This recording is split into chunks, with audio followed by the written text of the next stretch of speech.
이 집에 처음 들어서던 날 밤이었습니다. 짐을 풀다 잠깐 눈을 감았을 때 아무도 없는 빈방 깊은 곳에서 목소리가 들렸습니다. 내 이름을 부르는 소리였습니다. 분명히. 창문은 잠겨 있었습니다. 문도 닫혀 있었습니다. 그런데 그 목소리는 내 이름을 알고 있었습니다. 처음 듣는 목소리인데 왜인지 낯설지 않았습니다. 마치 오래전부터 나를 기다려온 사람의 목소리처럼 낮고 조심스럽게 내 이름을 불렀습니다. 이상하게도 무섭지 않았습니다. 오히려 가슴 한켠이 먹먹해졌습니다. 내가 이 집을 처음 온 건 분명한데 이 집은 나를 처음 보는 것 같지 않았습니다. 그리고 그 다음 날 밤에도 또 그 다음 날 밤에도 그 목소리는 계속 들렸습니다. 외할머니 집 2층 방은 오래된 냄새가 배어 있었습니다. 창가에 놓인 낡은 책상, 벽지 귀퉁이가 살짝 들뜬 방 이혼 서류에 도장을 찍은 날, 지수는 짐을 싸들고 이 집에 왔습니다. 달리 갈 곳이 없었습니다. 친구네 거실 소파는 자존심이 허락하지 않았고 오피스텔 보증금은 이미 위자료로 빠져나간 뒤였습니다. 32살, 뭔가 잘못 흘러가고 있다는 걸 알면서도 어디서부터 잘못됐는지 모르는 나이였습니다. 외할머니는 아무 말 없이 2층 방을 내어줬습니다. 거기 오래 비어 있었어. 내가 쓰거라. 지수는 방에 짐을 내려놓으며 처음으로 숨을 크게 내쉬었습니다. 이삿짐이라고 해봤자 캐리어 하나, 박스 2개가 전부였습니다. 인생이 이렇게 가벼워질 줄은 몰랐습니다. 짐을 정리하다 보니 저녁이 됐습니다. 창밖으로 어둠이 내려앉았습니다. 지수는 책상 앞에 앉아 스마트폰을 들여다보다 무심코 방 안을 둘러봤습니다. 그때 냄새가 났습니다. 담배 냄새. 지수는 담배를 피우지 않았습니다. 외할머니도 마찬가지였습니다. 창문도 잠겨 있었습니다. 이런 진솔한 이야기들을 함께 나누고 싶으시다면 구독과 좋아요로 응원해주세요. 할머니, 이 방에서 담배 냄새 안 나요? 담배. 나는 모르겠는데. 오래된 집이라 그럴 수 있지? 지수는 방 안을 한 바퀴 돌아봤습니다. 아무것도 없었습니다. 그냥 오래된 집 냄새겠거니 생각했습니다. 불을 끄고 침대에 누웠습니다. 눈을 감으려는데 방문 너머에서 발소리가 들렸습니다. 또각, 또각. 사람 발소리였습니다. 분명히. 지수는 눈을 떴습니다. 귀를 기울였습니다. 발소리는 방문 앞에서 멈췄습니다. 그리고 아무 소리도 나지 않았습니다. 지수는 천천히 일어나 방문을 열었습니다. 복도는 텅 비어 있었습니다. 할머니 방에는 불이 꺼져 있었습니다. 지수는 방으로 돌아와 다시 누웠습니다. 집이 오래돼서 그런가 보다 생각하며 눈을 감았습니다. 그런데 자꾸 그 발소리가 귓가에 맴돌았습니다. 이번에는 새벽 2시가 훌쩍 넘어 있었습니다. 잠결에 눈이 떠졌는데 책상 위에 뭔가 놓여 있었습니다. 분명히 짐을 풀 때는 없던 물건이었습니다. 낡은 담배 한 개비. 지수는 침대에서 내려오지도 못하고 그것을 바라봤습니다. 담배는 그냥 놓여 있었습니다. 누군가 일부러 거기에 놓아둔 것처럼. 지수의 손이 떨렸습니다. 누구세요? 그런 밤이 사흘 연속 이어졌습니다. 담배 냄새, 발소리, 그리고 새벽마다 창문이 혼자 열려있는 것, 지수는 잠을 제대로 자지 못했습니다. 눈 밑이 거무스름해졌습니다. 낮에는 괜찮았습니다. 빛이 들어오면 평범한 낡은 방이었습니다. 그런데 밤이 되면 이 방은 달라졌습니다. 공기가 묵직해지고 어딘가 숨이 막히는 느낌이 들었습니다. 지수는 더 이상 참을 수 없었습니다. 아침 식사를 마치고 외할머니 앞에 앉았습니다. 할머니, 2층 방 있잖아요. 그 방에서 뭔 일 있었어요? 무슨 일? 밤마다 이상해요. 발소리 들리고 담배 냄새 나고 창문이 혼자 열려 있고. 할머니의 손이 멈췄습니다. 된장국 그릇을 내려놓던 손이 잠깐 공중에 떠 있었습니다. 눈을 피했습니다. 집이 오래됐잖아. 그런 거야. 할머니. 지수가 낮게 불렀습니다. 할머니는 한참 뒤에야 입을 열었습니다. 30년 전이야. 그 방에서 한 청년이 죽었어. 지수는 숨을 삼켰습니다. 이름은 강준이었어. 28이었지. 이 집 2층에 하숙을 들었어. 성격이 좋고, 성실하고, 웃음이 많은 사람이었는데, 어느 날 갑자기 가버렸어. 어떡해요? 술 마시고 계단에서 굴렀어. 그것뿐이야. 단순한 사고야. 단순한 사고. 할머니의 목소리가 너무 평탄해서 오히려 이상했습니다. 아무 감정도 섞이지 않은 것처럼. 지수는 더 물어보려 했지만 할머니가 먼저 일어섰습니다. 그러니까 그냥 그 방 그래. 뭐 해로운 거 없어. 신경 쓰지 마. 지수는 밥상 앞에 혼자 남아 창밖을 바라봤습니다. 해로운 거 없다는 말이 왜인지 귀에 걸렸습니다. 그날 밤도 발소리는 들렸습니다. 이번에는 조금 더 선명했습니다. 방문 앞에서 멈추는 게 아니라 방 안으로 들어오는 소리 같았습니다. 지수는 이불을 끌어올렸습니다. 숨을 참았습니다. 발소리는 침대 곁에서 멈췄습니다. 그리고 아무 소리도 나지 않았습니다. 오래 지났습니다. 지수는 손가락 하나 까딱할 수 없었습니다. 새벽 4시에야 겨우 눈을 감았습니다. 닷새째 되던 밤이었습니다. 이번에는 달랐습니다. 지수는 잠이 오지 않아 침대에 앉아 스탠드를 켜두고 책을 읽고 있었습니다. 새벽 1시 방 안은 조용했습니다. 그런데 갑자기 스탠드 불이 꺼졌습니다. 전구가 나간 게 아니었습니다. 콘센트는 꽂혀 있었습니다. 그냥 꺼졌습니다. 암흑. 지수는 책을 내려놓았습니다. 핸드폰을 손에 쥐었습니다. 그때였습니다. 방구석에 있었습니다. 처음부터 거기 있었던 것처럼. 사람의 형상이었습니다. 젊은 남자. 담배를 손가락 사이에 끼운 채 창가에 기대 서 있었습니다. 지수는 소리를 지르려 했습니다. 나오지 않았습니다. 목이 얼어붙었습니다. 그 남자가 지수를 봤습니다. 그 순간 그가 굳었습니다. 담배가 바닥에 떨어졌습니다. 그리고 아주 낮은 목소리로 한 이름을 불렀습니다. 소연아. 지수의 심장이 멎는 것 같았습니다. 소연. 지수는 그 이름을 알지 못했습니다. 그런데 그 이름을 들었을 때 가슴 어딘가에서 뭔가가 쿵 내려앉는 느낌이 들었습니다. 마치 오래 잊고 있던 이름을 다시 들은 것처럼. 남자는 지수를 뚫어지게 바라봤습니다. 그의 눈빛은 공포가 아니었습니다. 믿을 수 없다는 눈빛이었습니다. 기쁨과 슬픔이 동시에 담긴 눈빛이었습니다. 내가 왔구나. 누구세요? 기억 못해. 나야.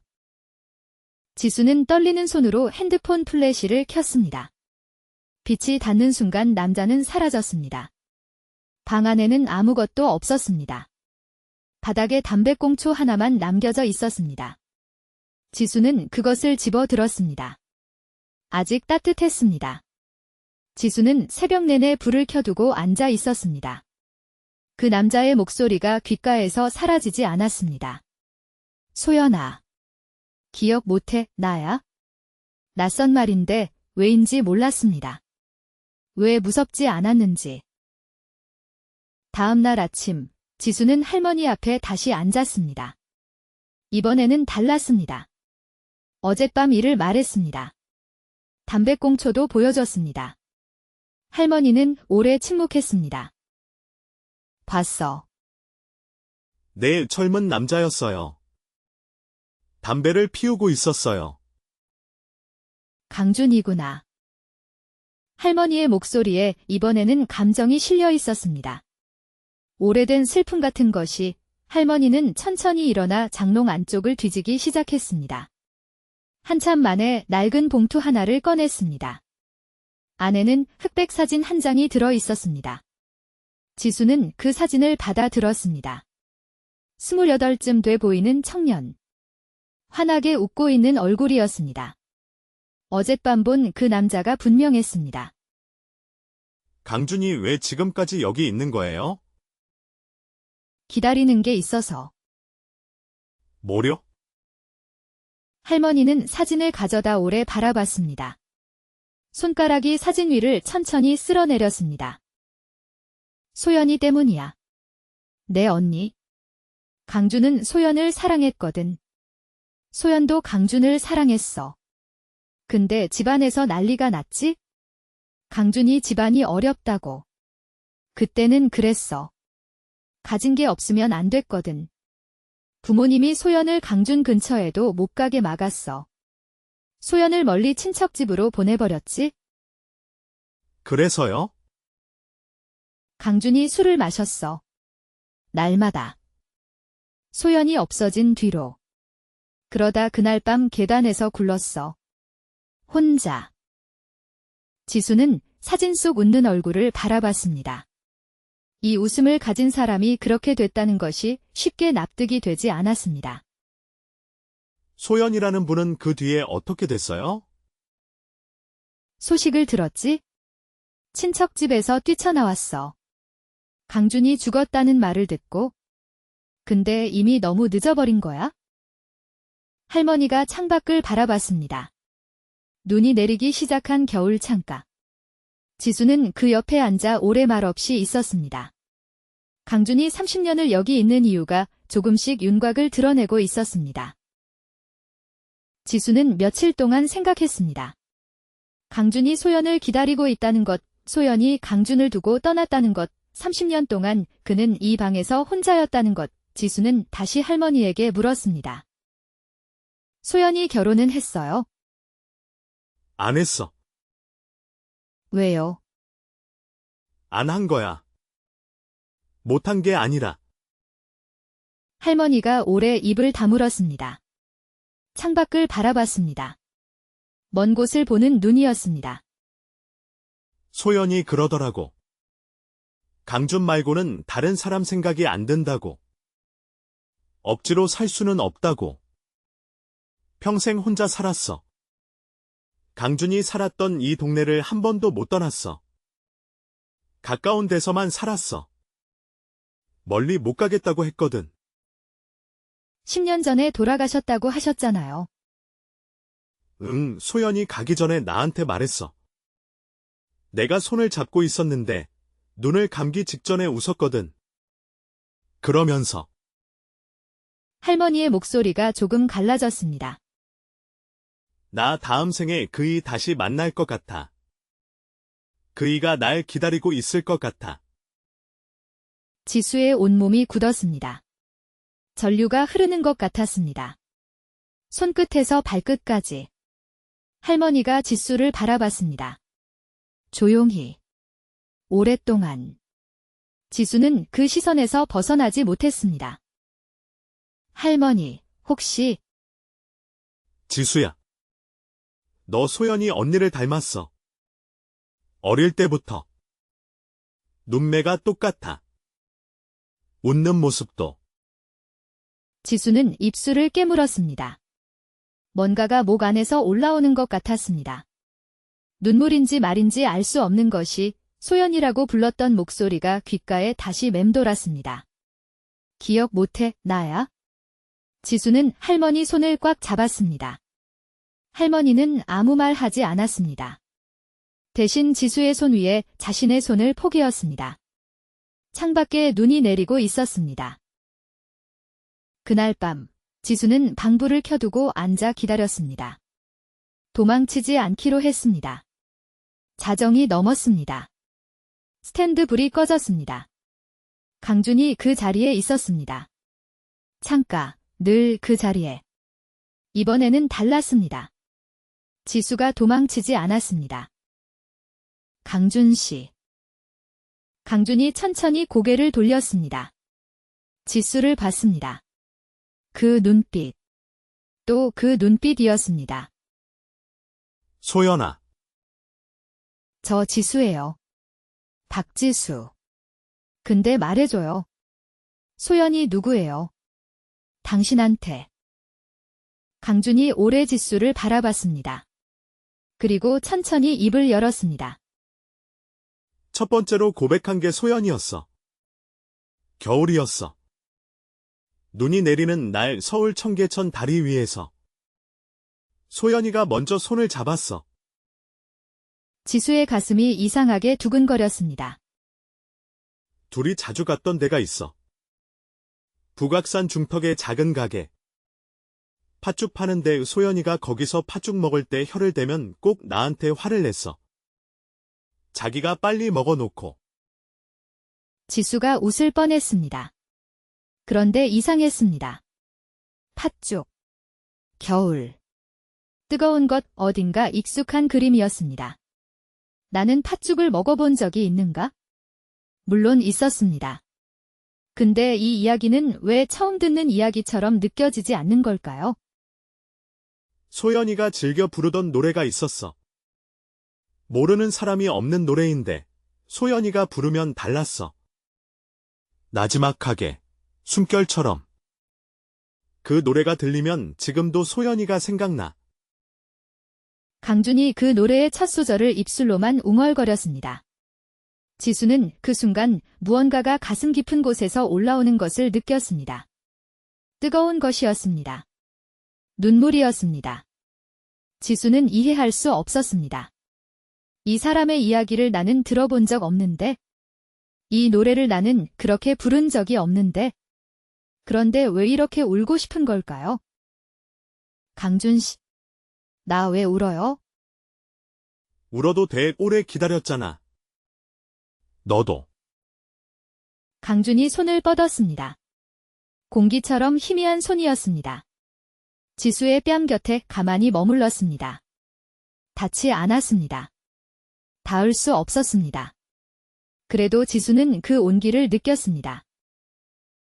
강준이 한참 뒤에 천천히 말했습니다. 손목 봐봐. 왼쪽. 지수가 고개를 내렸습니다. 왼쪽 손목 안쪽. 오래전부터 있던 작은 점 하나. 소연이도 거기 있었어. 딱 그 자리에. 처음 봤을 때부터 기억했어. 그 점. 지수는 손목을 가슴에 꼭 쥐었습니다. 뭔가가 무너지는 것 같았습니다. 안에서 오래 쌓아둔 것들이. 강준이 미소를 지었습니다. 30년 만에 처음 짓는 미소 같았습니다. 왔구나. 드디어. 강준 씨는 이제 어떻게 해요? 이제 갈 수 있어? 못 가고 있었어. 가기 전에 한 번만 보고 싶었거든. 소연이 어떻게 됐는지, 잘 살았는지, 행복했는지. 근데 이렇게 다시 왔으니까. 행복했어요? 소연이는. 지수의 입에서 그 말이 나왔습니다. 계획한 말이 아니었습니다. 그냥 나왔습니다. 확신이 있었습니다. 어디서 오는 확신인지는 몰랐지만 강준이 고개를 끄덕였습니다. 눈에 물기가 맺혔습니다. 귀신도 눈물을 흘릴 수 있다는 것을 지수는 그날 처음 알았습니다. 나도 행복했어. 소연이 때문에. 짧았지만. 새벽이 지나고 창밖이 밝아왔습니다. 서울 하늘에 첫눈이 내리고 있었습니다. 포근하고 고요한 눈이었습니다. 지수는 창가에 서서 눈을 바라봤습니다.